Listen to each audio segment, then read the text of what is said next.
Ever notice how bread is full of holes? I always thought bread was full of bread. Look closer. They look like little bubbles. But what puts little bubbles in bread? Little tiny sponges? Little bars of soap? This might take a while, but we'll figure it out. Today's all about foods that rise. Avery tries to bake the world's tallest cake. Lily gets to the bottom of the creature that helps bread rise. And we both rise to the challenge of finding new uses for old bread. Rise and shine!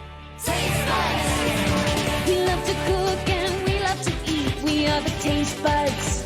We can't be beat. We're in the kitchen and hanging out to find out what food is all about. Taste buds. Enjoy the fun. We're always turning up the heat. Taste buds. Food to explore. There's always something good to eat. Taste buds. I've made a cake. The recipe says it needs baking powder to rise. But check it out. The recipe only calls for a bit of baking powder. I'm thinking, what if we use more? Like 10 times more? I'm about to find out. Ovens are hot. Get a grown-up.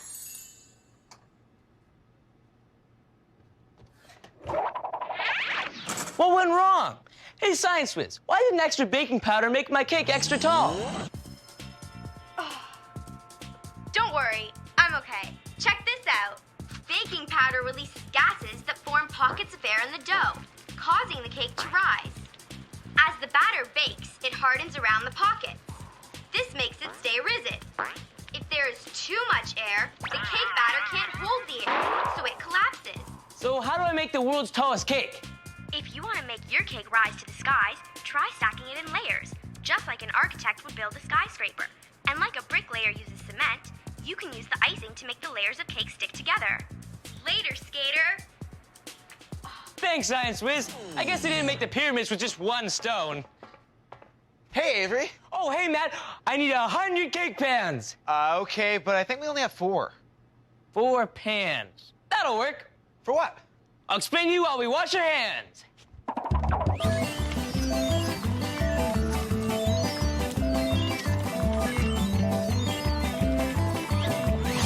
All right, we've got all the ingredients measured out. Now we can beat the butter and sugar together and make it all fluffy. I'll use this mixer. The mixer can hurt. Get a grown-up.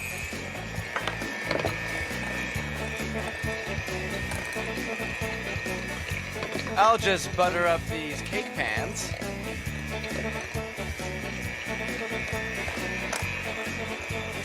And dust them with flour.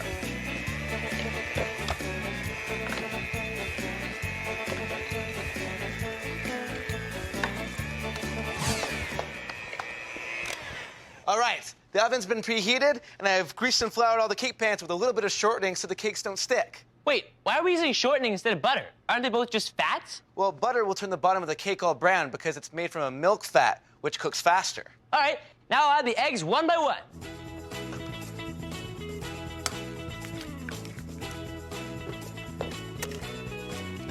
Mix it all together.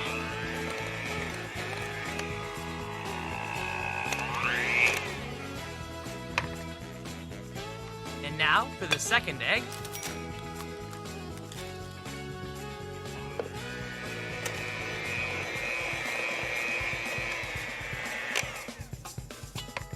And now it's time for vanilla.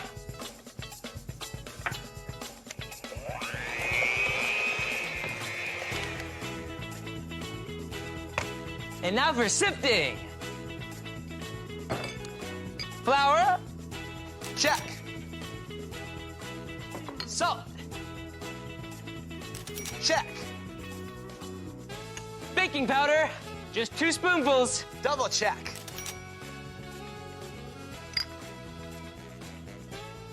Hey, Matt, why do we sift flour? To make you ask more questions. Well, and to add air to the batter. All right, I'll add the milk if you add the flour. Deal.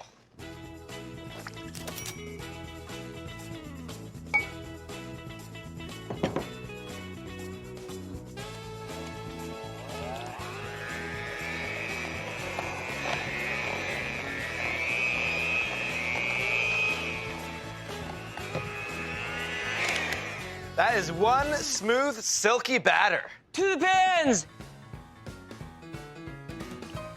Pour the batter into the pans. I'll put them in the oven for 20 minutes.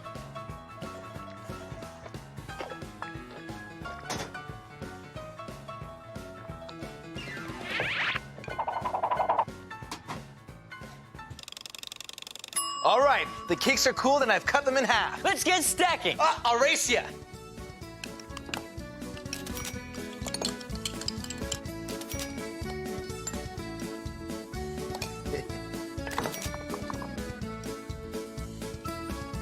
Beat ya. Okay. Oh, it's like a strawberry burger. But way better. Whoa. Here we go. Oh, isn't she a beaut? She can't handle it anymore. We have to put one more on. Here we go. Oh, no. Will she make it? One more.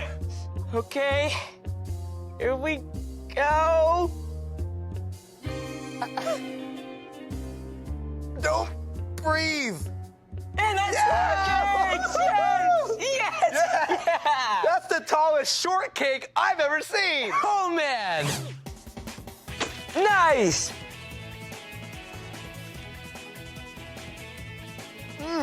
It's so light and fluffy. This is great. Hey, where you going? Well, I gotta go call my friends. I'm gonna need their help to finish this thing off. Chillbot, can you please bring up footy foul number 111A? Rise and shine. When it comes to making a tall cake, extra baking powder is not where it's at. Too much of a good thing can mean it all comes crashing down. The secret ingredient? Stacking. Guaranteed you to defy gravity and impress your friends. I wonder what else I can stack around here. For this and other recipes, visit www.tastebudstv.com.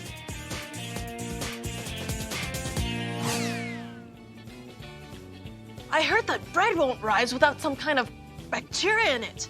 I know, when I think of bacteria, I think of gross stuff, like sneezes and toilets. What's it doing in our food? I'm here to find out the truth behind bread's dirty secret. With me here is Gottfried. Hi, Lily. How are you? Hi, nice to meet you. You want to see the bakery? Sure. Okay, come on. Let's go. I would like you to put on this coat and the hairnet. What's the main ingredient in bread? The main ingredient in our breads is organic whole grain flour. And we've got 3 tractor-trailer loads of whole grain flour here. Whoa!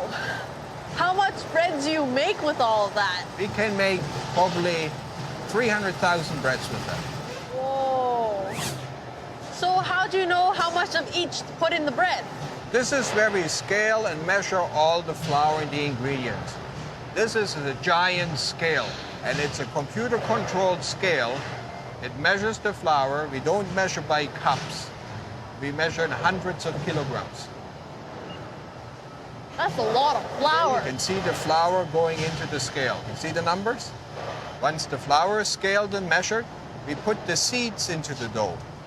They are sprouted and they are soaked. There's almost as much seeds in every dough as there's flour. Wow, that's a lot of seeds. Yeah, and the very last thing is we add a little tiny bit of yeast to the dough. And this is what you see here. You can smell it. This is baker's yeast, and that helps us to make the bread rise.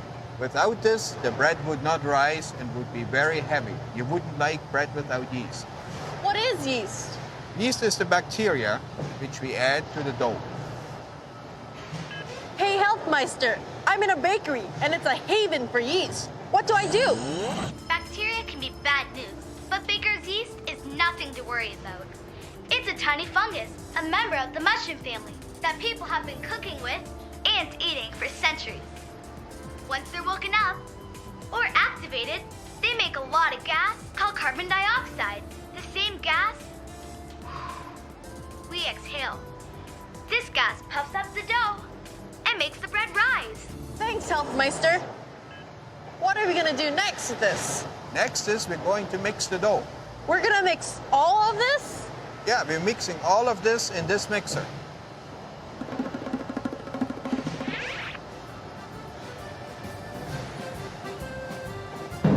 Wow. And look inside here how the dough is being mixed.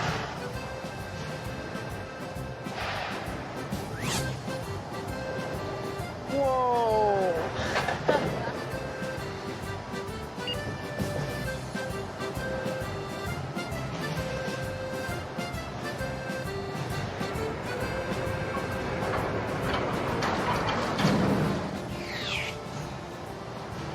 So what does this do? This divides the dough into pieces. But before we divide the dough into pieces, we make one continuous dough band. We handle the dough very, very gently, almost like we would use our hands.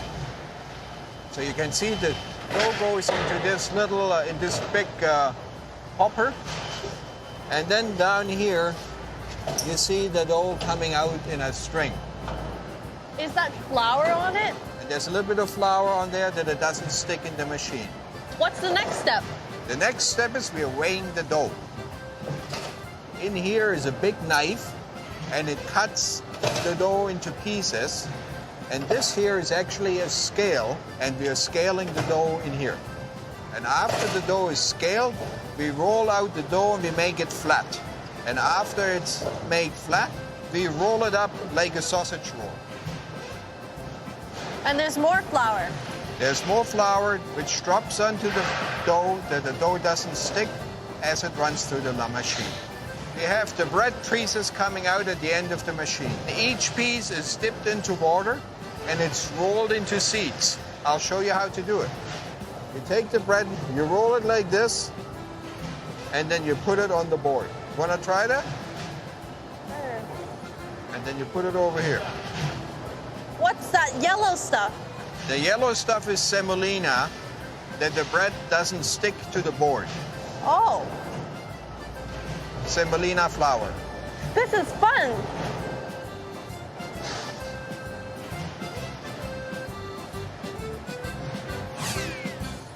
And now we're going to put it in the proofer to activate the yeast and make the bread rise.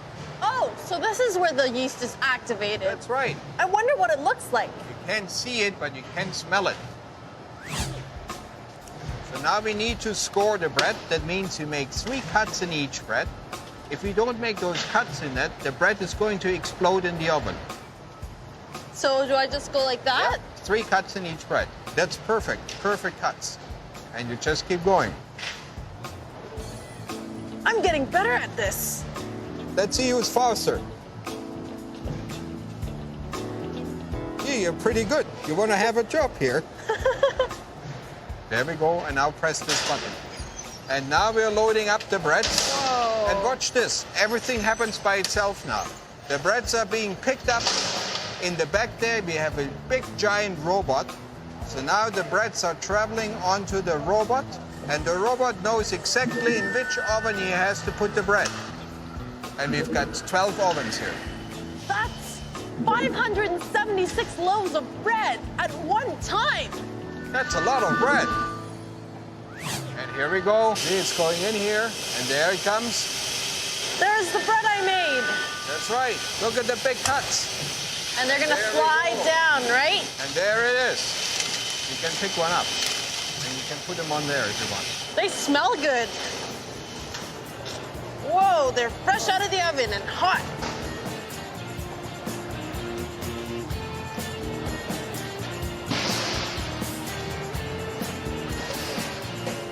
They look pretty good. Can we try them? Yeah, let's go and taste them.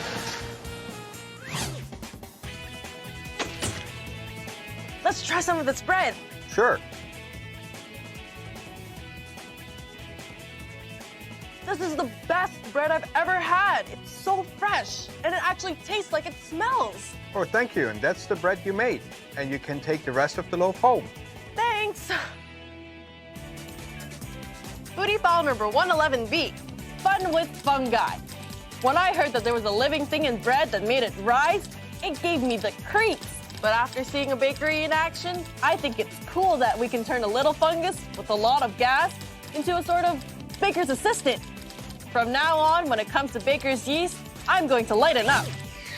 Can we have some bread now? You guys can have the fresh bread later, right after we've used up the bread we've already got. But that bread's yesterday's news. Well, Lily's right, but there's a lot of stuff that we can make with old bread. Okay, but first...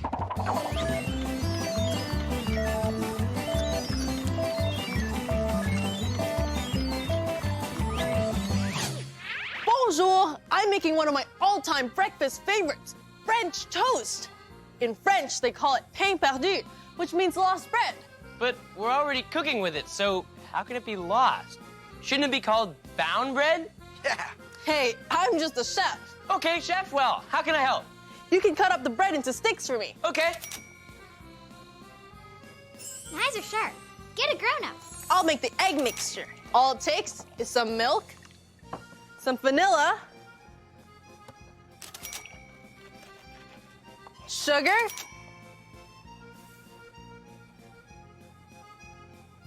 a bit of cinnamon,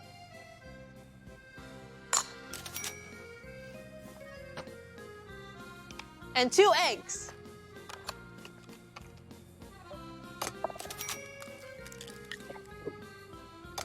Now just mix it all up. I'll compost the eggshells and recycle the egg carton.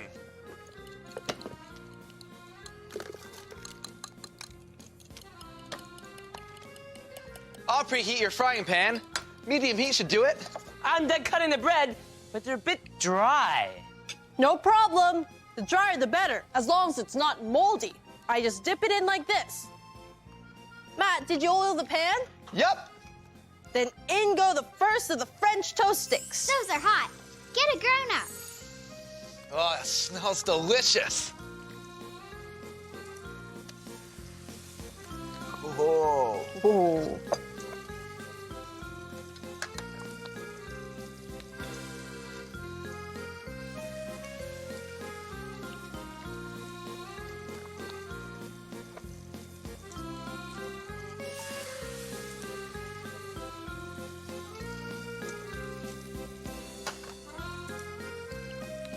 Oh, they look tasty.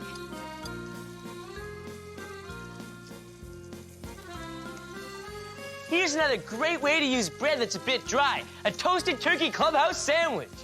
But why would you toast the bread? Well, toasting keeps it crispy on the outside, but soft on the inside. I'm just gonna slice this avocado and we'll be nearly there. First, I'll cut the avocado.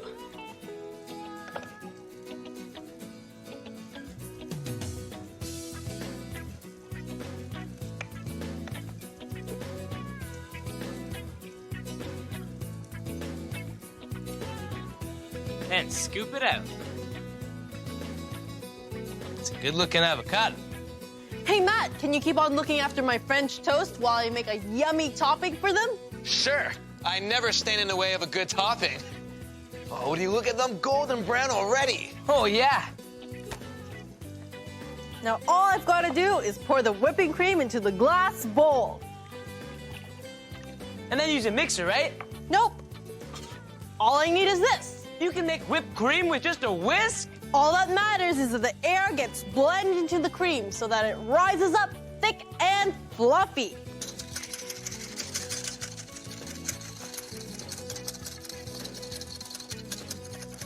There, done. Nice job. All right, now I've got all my ingredients for my clubhouse sandwich. I just gotta put one last piece of bread in the toaster.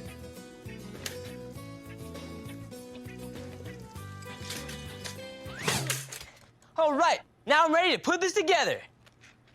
I'll start off with Dijon mustard.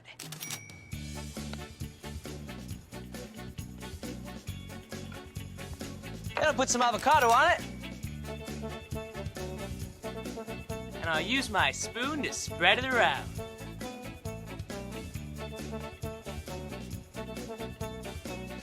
Yeah, there you go. That looks good. And some lettuce. Put some meat on. Put all the turkey all over it. And I've done my first layer. For the second layer, Put on some cheese and the tomatoes. And just top it off with the top layer. Squish it down. And I'm gonna put some extra long toothpicks in to hold it all together.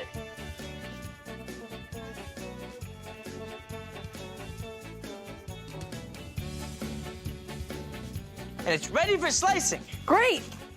And the French toast sticks are ready too. Yeah, they came out beautiful.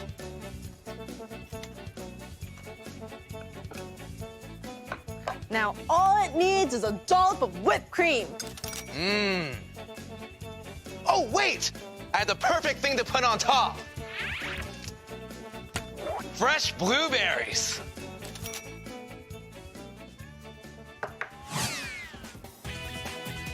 Nice! Well, it looks like the two of you really rose to the occasion. Ah, come on, give it to me. All right. Okay, well, let's see which one of these is the best use for old bread. I'll judge. Oh, I mean, rose to the occasion. That's hilarious. Man. All right, I'll start with yours first. Oh, okay. Mmm. That is a good sandwich. I love the mustard's kick, and it's really crunchy. All right, Lily, time for your French toast. Mmm.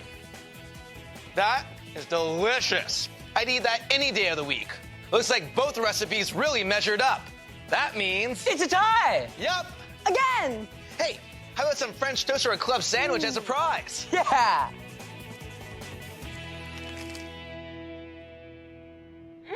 Didn't I tell ya? Jubot, can you please bring up foodie file number 111C? Bread on the rebound. I toasted my bread to recharge its freshness factor, making for an amazing turkey clubhouse sandwich. Well, Lily soaked hers in milk and eggs to make her stale bread into moist and delicious French toast sticks. And as for the little bubbles in bread, yeast, baking soda, and baking powder all make bread rise by puffing up with air bubbles. No soap required. For this and other recipes, visit www.tastebudstv.com.